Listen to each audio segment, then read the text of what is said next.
హల్లెలూయా. మరి ఇక ప్రార్థన చేసుకుని ముగించుకుందామా? వాక్యం అని చెప్తున్నావా? చెప్పాల్సిందేనా? అట్లయితే సంతోషం. నేను ఎందుకు చెప్పకుండా పోతా?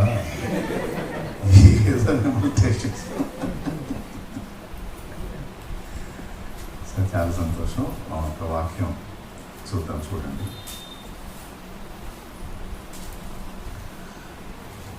అపోస్తలుల కార్యములు 8వ అధ్యాయం.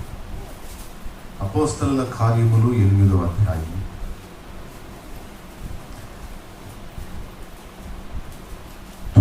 వచనం నుంచి చదువుతాను, చూడండి. అపోస్తలుల కార్యములు 8వ అధ్యాయము 9వ వచనం. సీమోనను ఒక మనుష్యుడు లోగడ ఆ పట్టణములో గారడీ చేయుచు తానెవడో ఒక గొప్పవాడనని చెప్పుకొనుచు సమరయ జనులను విభ్రాంతి పరచుచుండెను. దేవుని మహాశక్తి అనబడిన వాడితడే అని చెప్పుకొనుచు వారు అతని లక్ష్య పెట్టారు. అతడు బహుకాలము గారడీలు చేయుచు వారిని విభ్రాంతి పరచినందున వారు అతన్ని లక్ష్య పెట్టిరి. అయితే ఫిలిప్పు దేవుని రాజ్యమును గూర్చి యేసుక్రీస్తు నామమును గూర్చి సువార్త ప్రకటించుచుండగా వారతని నమ్మి పురుషులను స్త్రీలను బాప్తిస్మం పొందిరి.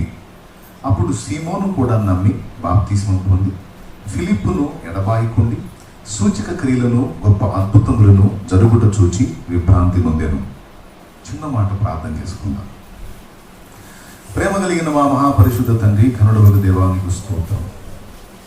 నేను ఊహించలేదు ఈరోజు ఇక్కడ ఈ కూటం జరిగింది. యేసు నామమున వేడుచున్నాను. ఆమేన్. ఒకసారి మళ్ళీ మనస్ఫూర్తిగా స్తోత్రం చెప్తారా? రైట్.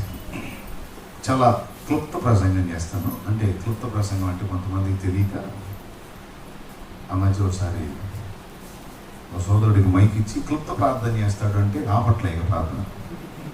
అంటే ఆయన ఏమనుకున్నాడంటే క్లుప్త ప్రార్థన అంటే సుదీర్ఘ ప్రార్థన అనుకున్నాడు, కొద్ది ప్రార్థన అనుకోవాలి. కాబట్టి క్లుప్త ప్రసంగం అంటే చాలా సుదీర్ఘ ప్రసంగం అనుకోవాలంటే చాలా సింపుల్గా కట్టా కొట్టా తెచ్చా అన్నంత తేలిగ్గా మీకు అందిస్తాను. దేవుని మాటలు మీరు జాగ్రత్తగా వినండి. ఇప్పుడు చదివినటువంటి ఈ వచనాల్లో ఆ ప్రాంతం సమరయ ప్రాంతం. ఆ ప్రాంతంలో సీమోన్ అనే ఒక గారడీవాడు ఉన్నాడు. మెజిషియన్, మ్యాజిక్స్ చేస్తాడు. ప్రజల్ని తన గారడీ విద్యతో విభ్రాంతి గురి చేశాడు. కొన్ని సంవత్సరాలు అతని జనం ఏమనుకున్నారంటే ఇతడు సామాన్యుడు కాదు, మనం చేయలేని మానవాతీతమైన కార్యాలు ఇతను చేస్తున్నాడు కనుక ఇతడు దేవుని మహాశక్తి, దానివల్లనే ఇతని గొప్ప కార్యాలు చేస్తున్నాడు కానీ ఇంకొకటి కాదని ప్రజలంతా అతనికి భయపడి అతను ఒక దేవుని మహాశక్తిలాగా అతని కార్యాలను బట్టి అతని మీద లక్ష్యం ఉంచి అతనికి ఏ సమస్య వచ్చినా చెప్పుకోవడం, అతని చేతికి పైసలు ఇవ్వడం, ఒక రకంగా చెప్పాలంటే తన గారడీ విద్య ద్వారా అతను ఒక ఆర్థికంగా సంపన్నుడైపోయాడు. ప్రజలందరినీ తన కంట్రోల్లో ఉంచుకోగలిగాడు తన విద్యల ద్వారా. యెరూషలేములో సంఘం, ఫస్ట్ సంఘం అక్కడ ఉంది. అక్కడ హింస కలిగింది సంఘానికి. అక్కడ నుంచి జనులు చెదరిపోయారు. అపోస్తలులు మాత్రం యెరూషలేములో ఉన్నారు, కానీ మిగిలిన వాళ్ళంతా అక్కడి నుంచి చెదరగొట్టబడ్డారు, తలో దిక్కుకి వెళ్ళిపోయారు. ఇప్పుడు ఇక్కడికి వచ్చే ఆనంద తమ్ముడు ఇంకా కొంతమంది తమ్ముళ్ళు ఫస్ట్ ఎక్కడ ఉన్నారు? ప్యాంట్లో నా దగ్గర. ఇప్పుడు పరిచర్య నిమిత్తం ఎటు ఉన్నట్టు పక్కకు వచ్చారు. అట్లాగా అక్కడేమో శ్రమలను బట్టి ఎటులటు పక్కకి వెళ్ళిపోయారు. అలా వెళుతున్న వారిలో భోజనాల పరిచర్య దగ్గర పరిచర్య చేసినటువంటి ఫిలిప్పు అనే ఒకడు ఉన్నాడు. ఇతను ప్రసంగికుడు కాదు. ఇతని గురించి గొప్ప గొప్ప సంగతులు ఏవి గ్రంథంలో రాయబడలేదు. ఇతను భోజనపు బల్ల దగ్గర పరిచర్య చేసేటువంటి పరిచర్య పొందినవాడు. చూడండి, అప్పటి రోజుల్లో భక్తులు ఎలా ఉన్నారు? భోజనాల దగ్గర పరిచర్య చేసేవాడిని గదిలిచ్చిన వాక్యం సబ్జెక్టు మాట్లాడతారు. భోజనాల దగ్గర పరిచర్య చేసేటువంటి వ్యక్తిని గదిలించిన ప్రార్థన ద్వారా దేవుని శక్తిని దించి చూపిస్తారు. భోజనాల దగ్గర ఒక పరిచర్య చేసే పరిచారకుడిని గదిలించిన క్రీస్తు ఏంటో వాళ్ళు క్రియలో చూపిస్తారు. సబ్జెక్టు, శక్తి, క్యారెక్టర్. సబ్జెక్ట్ అంటే వాక్య జ్ఞానం. 2 శక్తి, పరిశుద్ధాత్మ ప్రభావం వాళ్ళు చూపారు. 3 క్యారెక్టర్, వాళ్ళ జీవితం చూస్తే యేసు ప్రభు వాళ్ళలో ఉన్నాడా? అసలు వాళ్ళు ఏంది అలా జీవిస్తున్నారు? ఏంది వాళ్ళ ప్రేమ, వాళ్ళ పవిత్రత, వాళ్ళ మాట, వాళ్ళ వ్యవహారం, వాళ్ళ యథార్థత, నిస్వార్థం, ధనాపేక్ష లేని ఇవన్నీ చూసినప్పుడు ప్రజలు విభ్రాంతికి గురయ్యారు. నేను చెప్తుంది భోజనపు బల్ల దగ్గర పరిచర్య చేసే వ్యక్తి గురించి, మళ్ళీ అపోస్తలుల గురించి కాదు, ప్రవక్తల గురించి కాదు. ఇప్పుడు మన చర్చి ఉంది, అనేక మంది ప్రజలు గ్యాదర్ అవుతారు. అందరూ ఫస్ట్ ఎవరిని గౌరవిస్తారు? శాలేమన్న. దేవుడు ఫస్ట్ అయితే తర్వాత శాలేమరాజు అన్న కదా అన్న. మీరు కూర్చున్నప్పుడు మీకు వడ్డిస్తారే, వాళ్ళు నాకు పట్టించుకుంటారు? మీరు పట్టించుకుంటారా? రైట్. నీ ముందు ప్లేట్ పెట్టి అన్నం తినడానికి పోయినాడు అంతు లేకుండా పోయాడు అరగంట, ఆ ప్లేట్ తీసుకొని ఎత్తి పెట్టి కొట్టుకుంటారు. వదిలిపెట్టిన వాళ్ళు అట్లా వదిలిపెట్టలేదు, పెట్టిన వాళ్ళు అన్నం అన్నా పెట్టలేదు, ఈ ప్లేట్ ఇచ్చి అంతు లేకుండా పోయారు. ఎక్కడ పోయారా? పొరపాటున అరగంట తర్వాత వాడు అన్నం తీసుకొని వచ్చాడు అనుకో, మనిషివేనా నువ్వు? మనిషివేనా నువ్వు? ఎదురు ప్లేట్ పెడితే అంతు లేకుండా పోతుంది. ఏంది ఇది? సరే అన్నం వేసి కూర లేకుండా కూరకు పోయి మళ్ళీ కాసేపు ఉన్నాడు అనుకో, ఇక మన వాళ్ళని చూడాలా. మారు మనసు పోయి పాత మనసు వచ్చింది. పాత మనసు వచ్చి ఒక్కోసారి ఆలస్యమైంది, ఎగురుతుంటారు. ఎప్పుడన్నా మీరు అట్లా ఇసుగించుకున్నారా? మళ్ళా మన మాట నిజం చెబుతాం. ఒక్కోసారి కోపం వచ్చింది కదా, లెక్క చేస్తామా? వాళ్ళు వస్తున్నప్పుడు, ఏది వడ్డించే వాళ్ళు వస్తున్నప్పుడు, అన్నా వందనాలు అన్నా అన్నా అని ఇప్పుడు అన్నారా? రాయో చూశారు కదా అనే కదా అంట. అదే నేను వస్తే అన్నం తింటా కూడా అన్నా అవును కదా.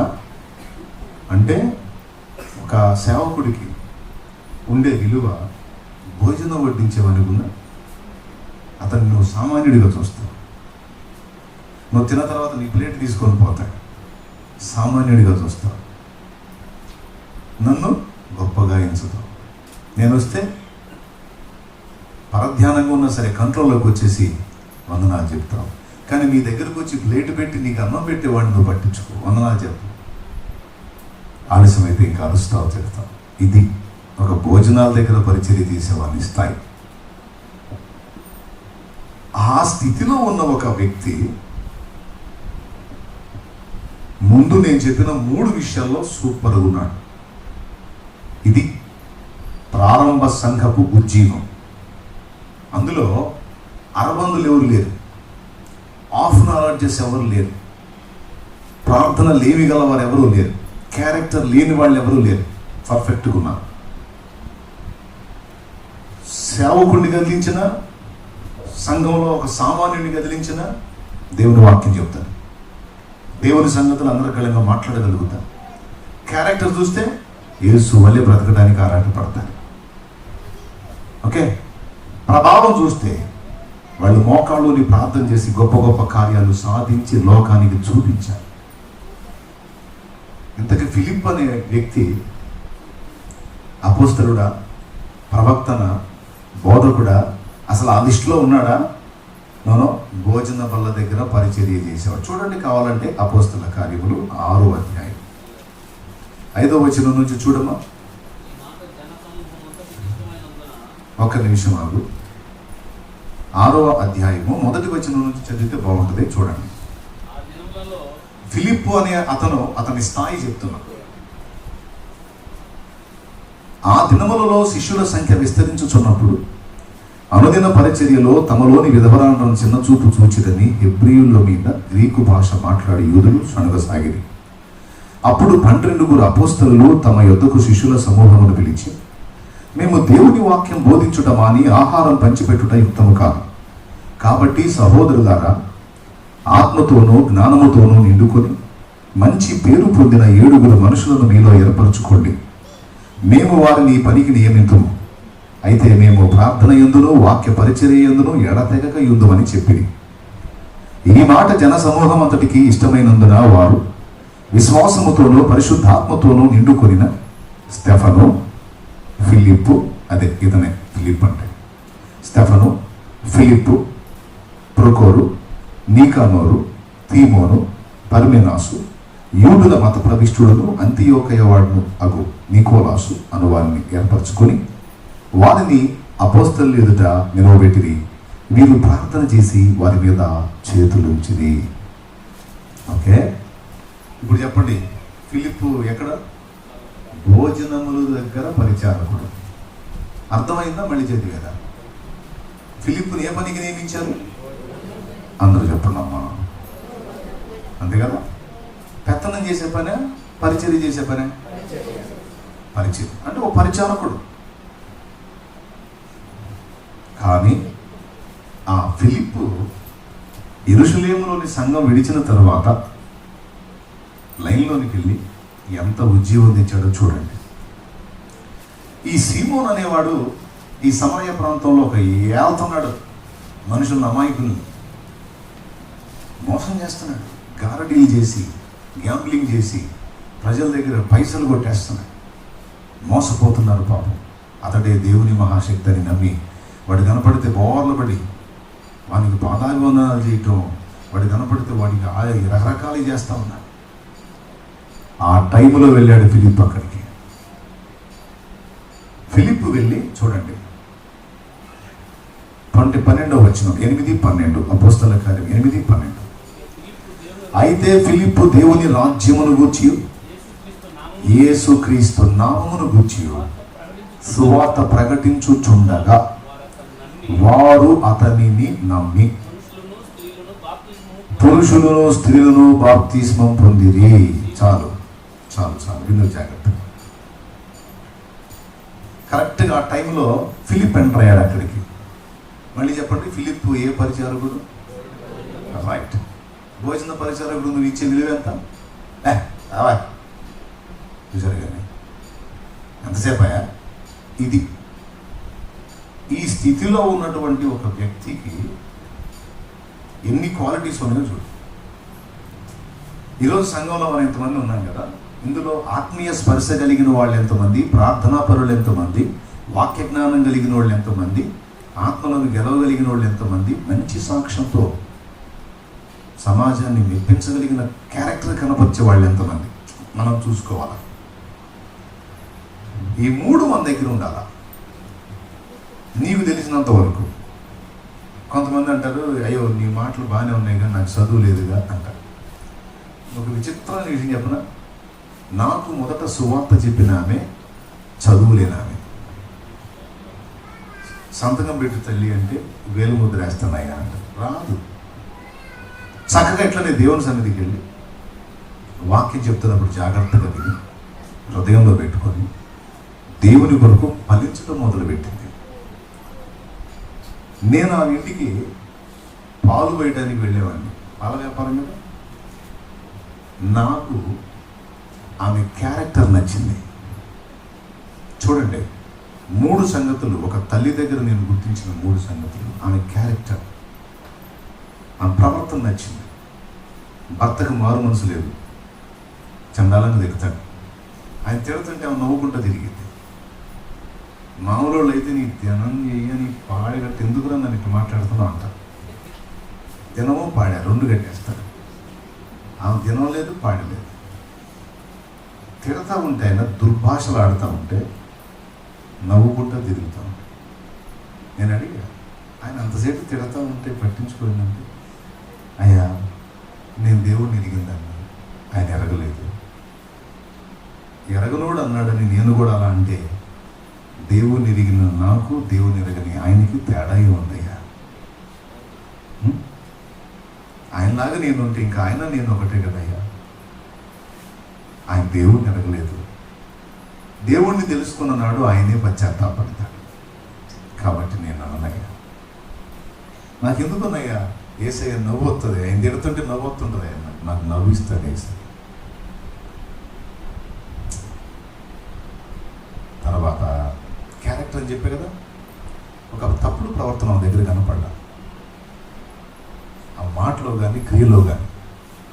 నేను అన్యుణ్ణి, యేసుప్రభు అంటే గిట్టదు.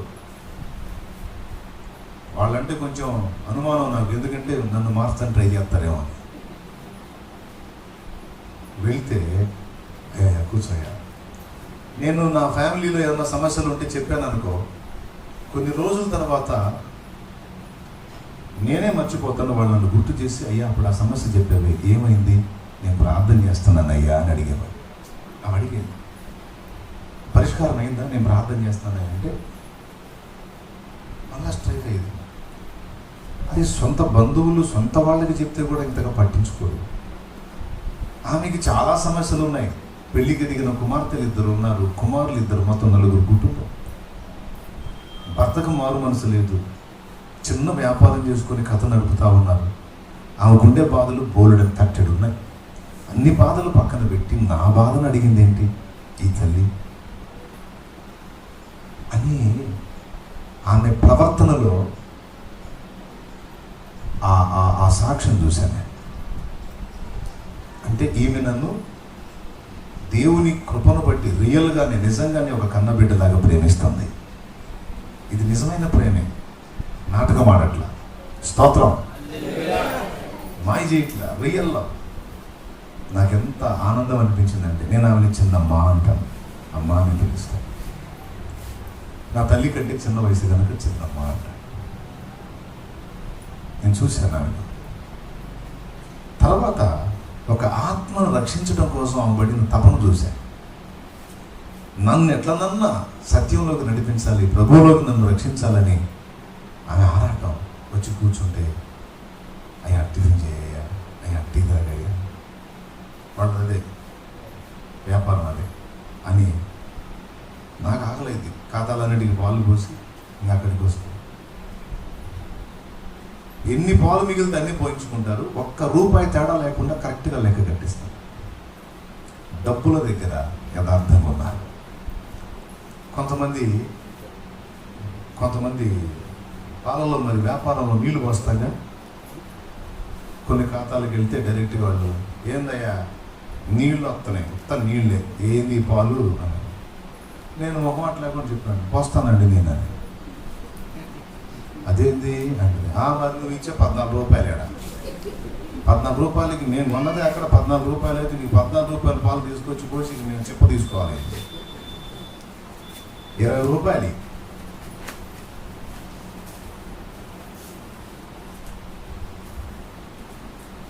ఓకే కానీ మీ పని వేరండి, ఏం ప్రాబ్లం లేదు.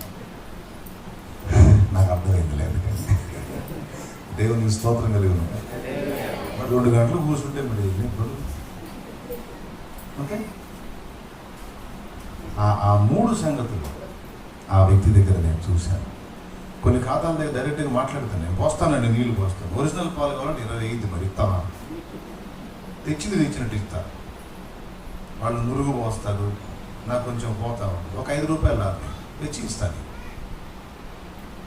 20,000 మేము యాడ్ ఇచ్చామని, మరి నీళ్ళు వస్తాయి అంట. నీళ్ళు ఆమె దగ్గరికి తీసుకెళ్తే నీళ్ళ ప్రస్తావం ఉండదు, ఏముండదు. ఎట్లున్నాయి ఏందని అడిగానుకో, ఏముంది బాగానే ఉంది, నీళ్ళు ఏమన్నా కనపడుతున్నాయా అని అడిగే ప్రసక్తే లేదు, అవసరం లేదు. ఎందుకంటే ఆమెకు తెలుసు వ్యాపారం ఉన్నప్పుడు పోస్తారు కదా, లేకపోతే నీకు పావులు రావాలంటే ఎట్లా వస్తుంది అని అర్థం చేసుకునే స్థితిలో కనపడి. అట్లాగా చదువు లేని, వినండి అమ్మ, అక్షర జ్ఞానము లేని ఒక స్త్రీ పరిశుద్ధాత్మను పొందుకొని దేవుని వాక్యంలో తనకు తెలిసినంత వరకు వినబడ్డ మాటలను అనుసరించి జాగ్రత్తగా బ్రతికి, ఈరోజు షాలేం రాజు అంటే మీకు చాలా గౌరవం కదా, ఒక మంచి గౌరవం ఏం లేదా? 7 గంటలా ఏం కదా? ఓకేనా? సరే. నేనంటే ఎంతమంది లక్షలాది మంది ప్రజల హృదయాల్లో నాకు చోటిచ్చాడు యేసయ్య. వందలు కాదు, వేలు కాదు, లక్షలాది మంది హృదయంలో నాకు స్థానం ఇచ్చాడు ఈరోజు యేసయ్య. ఇంతమంది హృదయాల్లో నా ప్రభు నాకు ఇంత చోటిచ్చాడు కదా. వీళ్ళందరి మనస్సులో ఇష్టపడిన ఈ వ్యక్తిని పట్టుకున్నది విద్య లేని ఒక పామరురాలు.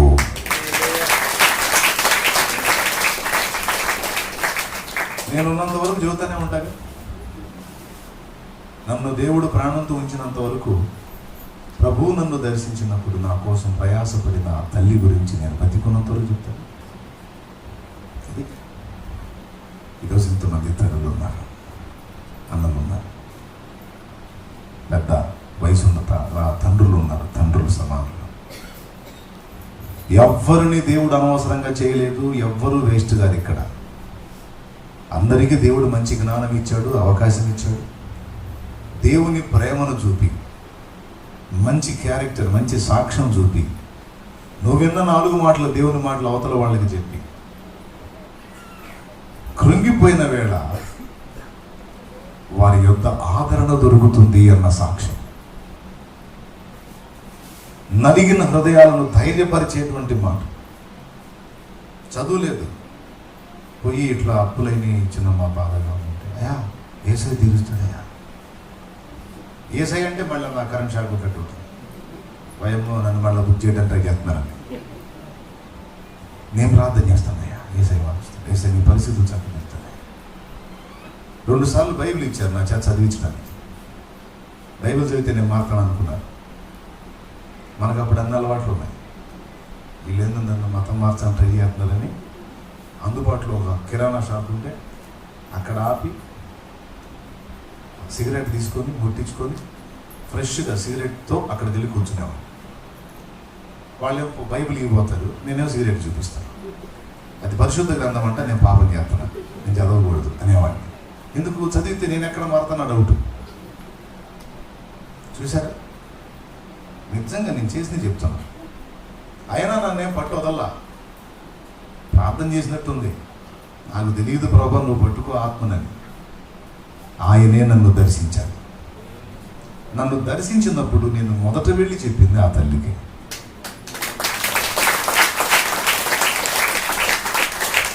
అమ్మకేమో చర్చికి వెళ్తానని చెప్పాను, ప్రభు ఇలా నన్ను దర్శించాడని చెప్పింది మాత్రం ఆ తల్లికి చెప్పాను. ఎప్పుడు తెల్లారిద్దా ఆమె దగ్గరికి వెళ్దాం, నేను కూడా ఇక నుంచి యేసయ్య నమ్ముకుంటున్నా, నా బ్రతుకు కూడా మార్చుకుంటున్నా, ఇక నేను కూడా యేసయ్య బిడ్డగానే బతకాలనుకుంటున్నా, ఇక ఆయన ఏమన్నా చేయని. ఇంతవరకు చేసి చేసి చేసి ఇప్పుడు ఇవన్నీ చేసి ఎన్నో చేసి విసుగు పుట్టింది నాకు. నన్ను ప్రభు దర్శించాడు. ఇవన్నీ వేస్ట్, చంపని, బతికించని, ముంచని, తేల్చని, ఏమన్నా చేయని, నేను ఇక యేసయ్య బిడ్డగా బతకాలనుకుంటున్నా అని చెప్పా. అమ్మా ఎంత సంతోషపడ్డదంటే ఆ కుటుంబం, ఆ తల్లి, ఆ ఫ్యామిలీ, ఆ పిల్లలు మొత్తం పిచ్చ సంతోషం. ఇక్కడ చదువు ఉందా లేదా, అందం ఉందా లేదా, జ్ఞానం ఉందా లేదా, ఏ స్థాయిలో ఉన్నారు, మంచి సౌండా లేకపోతే పేదోళ్ళ, చర్చిలో ఒక ఉన్నతమైన స్టేటసా లేకపోతే ఏదో సామాన్ల దగ్గర అన్నయ్య కాదు. వ్యక్తి ఎలా సిద్ధపడ్డారు, వాళ్ళని దేవుడు ఎలా వాడుకున్నాడు అన్నది ముఖ్యం. ఆ పాయింట్ మీకు అర్థం కావడానికి చెబుతున్నా. అవునా కాదు? సరిగ్గా తయారైతే నీకు డబ్బు ఉందా లేదా, అందం ఉందా లేదా, చదువు ఉందా లేదా, అనవసరం. నీ చేత తిమింగలాలను పట్టిస్తాడు యేసయ్య. చిన్న చేపలు ఏదో పక్కా పరిగా కాదు, తిమింగలాలను నీ చేత పట్టిస్తాడు ఆయన. అంత రోషం కలిగిన దేవుడు. జ్ఞానుల్ని సిగ్గుపరచడానికి లోకంలో పిచ్చోళ్ళని ఏర్పరచుకున్నాడు.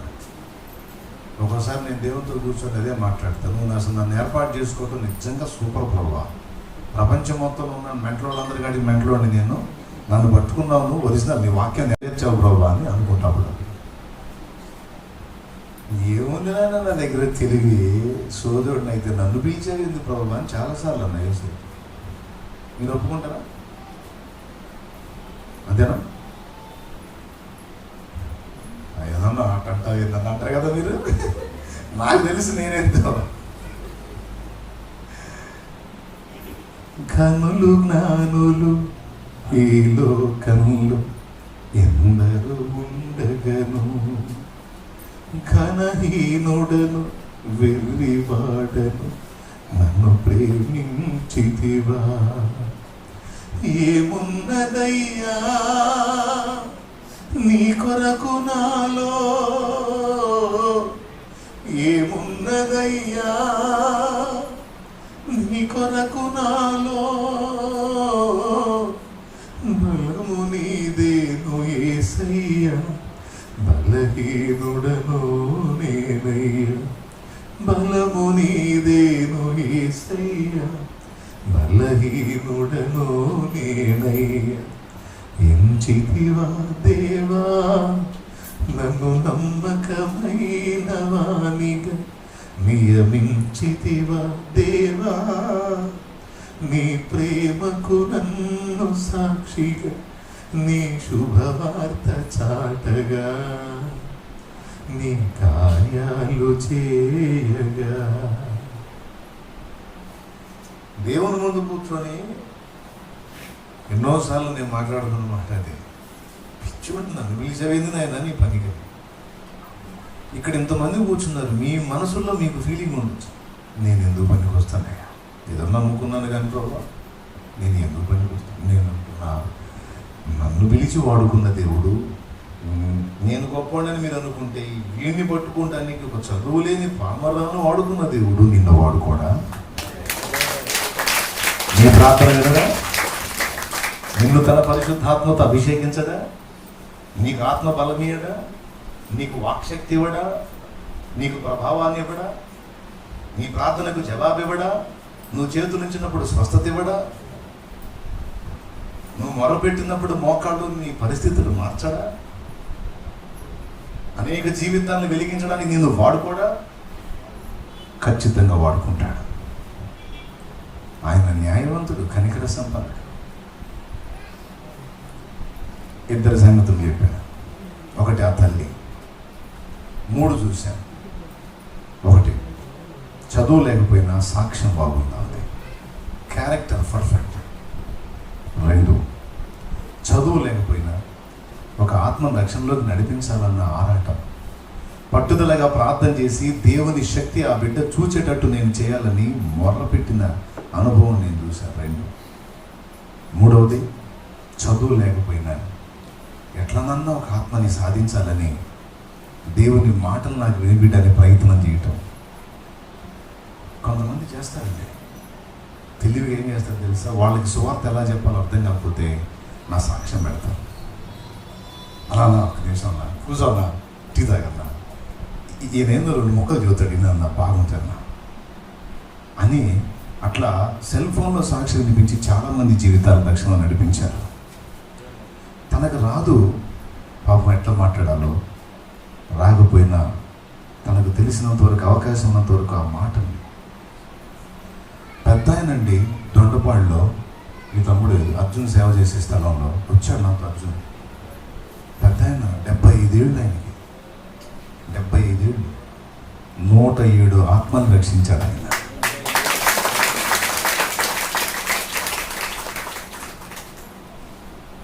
తనకు తెలిసినంత వరకు దేవుని గురించి మాట్లాడతాడు, దేవుని ప్రేమ చూపిస్తాడు, ప్రార్థన చేస్తాడు. ఇంకా సజీవుడుగా ఉన్నాడు. దేవుడు ఆయన్ని ఇంకా సజీవంగా ఉంచాలి, ఇంకా చాలా జీవితాలు కాపాడాలి ఆయన వల్ల. భయంకరమైన దుర్మార్గంలో బ్రతికినట్టు మారిపోయాడు.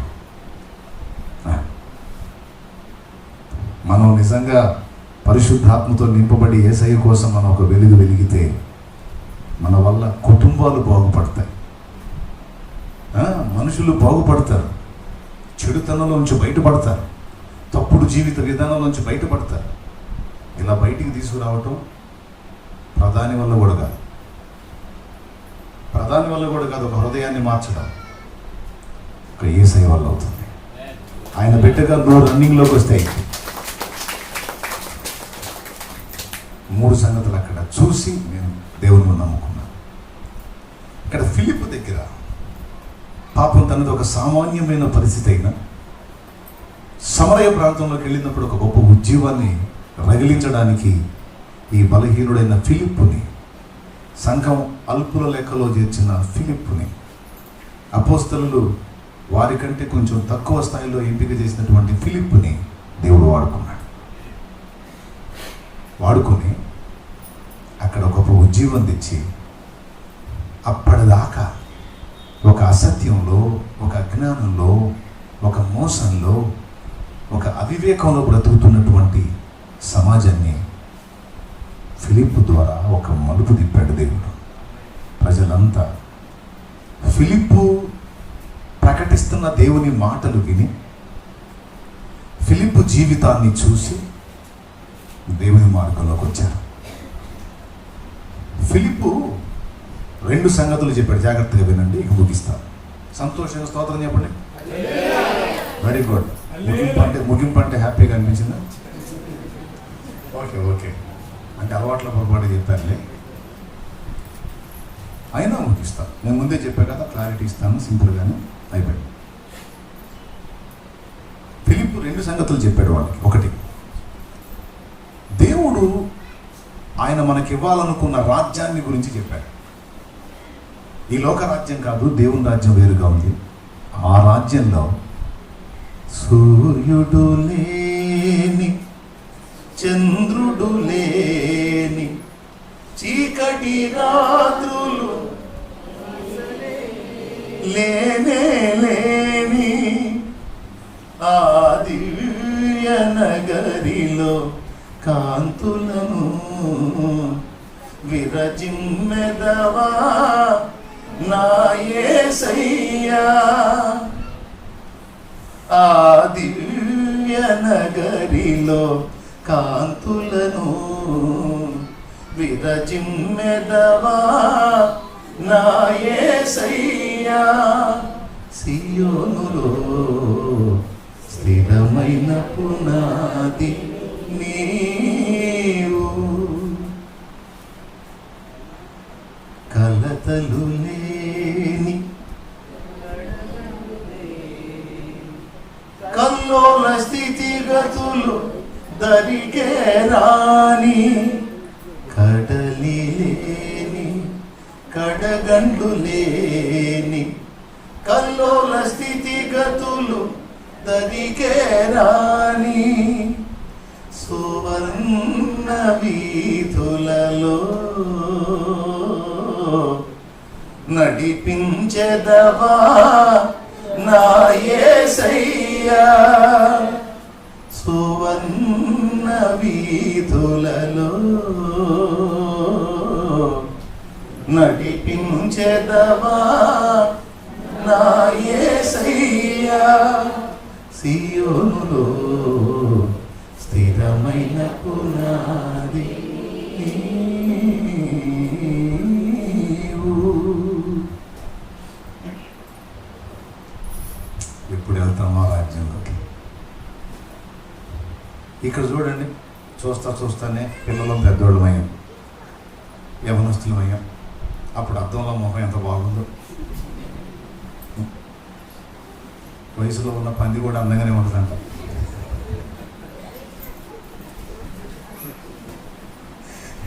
ఎంత బాగున్నాయో మొఖాలు. చూస్తానే నల్లగా ఉన్న జుట్టు తెల్లగా అయిపోయింది, ఫుల్గా ఉన్న జుట్టు సగం అయిపోయింది, కొంతమందికి అయితే అసలు పూర్తిగా కనపడకుండా అదృశ్యం అయిపోయింది. చెబుతున్నా, చూస్తానే అన్నీ మారిపోయి, పాలుగారే ముఖాలు కాస్త ముడతలు పడిపోయి, మన ముఖాలు మనకే ఏంట్రా నేను ఎట్టగా అయిపోయాను. అసలు చూస్తానే మారిపోయింది ఈ లోకంలో పరిస్థితి. అవునా? చివరికి ఊరు పోమంటుండే కారు దమ్మడం అన్నట్టుగా అయిపోయే పరిస్థితి. కానీ ఫిలిప్పు చెప్పిన దేవుని రాజ్యం ఎలాంటి తెలుసా? అక్కడ ముసలితనము లేదు, ఆ రాజ్యములో మనకి ఇవ్వబడే శరీరములు మహిమ శరీరములు. ఆ శరీరములు ఎలాంటివంటే ఒక 30 సంవత్సరాల ప్రాయంలో ఒక బిడ్డ సంపూర్ణంగా ఎలాగైతే సంపూర్ణ మానవుడిగా ఒక 30 ఏళ్ల ప్రాయంలో ఒక వ్యక్తి ఎలా ఉంటాడో నిత్యము అదే ఏజ్లో మనం ఉంటాం. అంటే మన దేహం అలా ఉంటుంది. ఇక ఇప్పుడు చిన్నోడు ఉన్నాడు, ఒకసారి లేచి నిలబడినాను, అలాగెళ్ళి తిరిగినాను. ఇప్పుడు వీడు సంపూర్ణ పురుషుడా, సగం పురుషుడా, పావు పురుషుడా? వీడు పావు పురుషుడు ఇప్పుడు.